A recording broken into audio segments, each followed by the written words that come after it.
Hello friends, நம்ம இன்றைக்கி வத்த குழம்பு ரெசிபி தான் பார்க்க போகிறோம். இந்த பேச்சுலர்ஸில் வெளியூரில் தங்கி வேலை செய்கிறாங்களே அவங்களுக்குலாம் இது ரொம்ப யூஸ்ஃபுல்லாக இருக்கும். நீங்களும் செஞ்சு கொடுங்க. உங்கள் வீட்டில் யாராவது வெளியில் இருந்தாங்கன்னா ஒரு டீஸ்பூன் எண்ணெய் ஊற்றிட்டு, ஒரு டீஸ்பூன் பெருங்காயம், ஒரு டேபிள் ஸ்பூன் கடலைப்பயிறு, ஒரு டேபிள் ஸ்பூன் உளுந்து போட்டு நல்லா வறுத்துக்கலாம். இப்போ 1 டேபிள் ஸ்பூன் மிளகு, 1 டேபிள் ஸ்பூன் ஜீரகம், 1/4 டீஸ்பூன் வெந்தயம் போட்டு நல்லா வறுத்துக்கலாம்.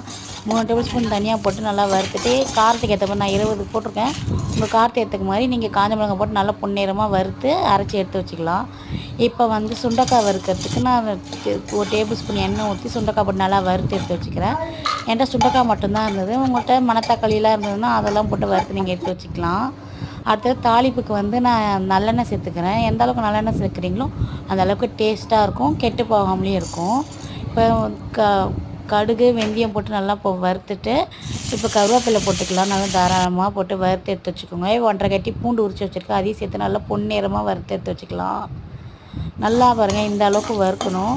இப்போ நம்ம அரைச்சி வச்சுருக்கோம்ல பொடி, அந்த பொடி போட்டுக்கலாம். இதுதான் இந்த குழம்புக்கு டேஸ்ட்டே. இது நீங்கள் ஏர்டெட் கண்டெய்னரில் போட்டு ஸ்பூனில் யூஸ் பண்ணிங்கன்னா நல்லா நீங்கள் கெட்டு போகாது. நீங்கள் கையெல்லாம் யூஸ் பண்ணிங்கன்னா சீக்கிரம் கெட்டு போயிடும். 75 கிராம் புளி நான் நல்லா கெட்டியாக ஊற வச்சு கரைச்சி வச்சுருக்கேன். அதை ஊற்றிக்கலாம். தண்ணியாக இருக்கக்கூடாது, கெட்டியாக தான் இருக்கணும். நல்லா கிளறி விட்டுக்கலாம். இப்போ 1/4 டீஸ்பூன் மஞ்சத்தூள், தேவையான அளவு சால்ட் சேர்த்து நல்லா கிளறி விட்டுக்கலாம். நல்லா கிளறணும். இப்போ லைட்டாக எண்ணெய் பிரிஞ்சு வந்ததும் நான் வெள்ளை அடித்து வச்சுருக்கேன். அப்புறம் சுண்டல்காய் சேர்த்து நல்லா கிளறி விட்டுக்கலாம்.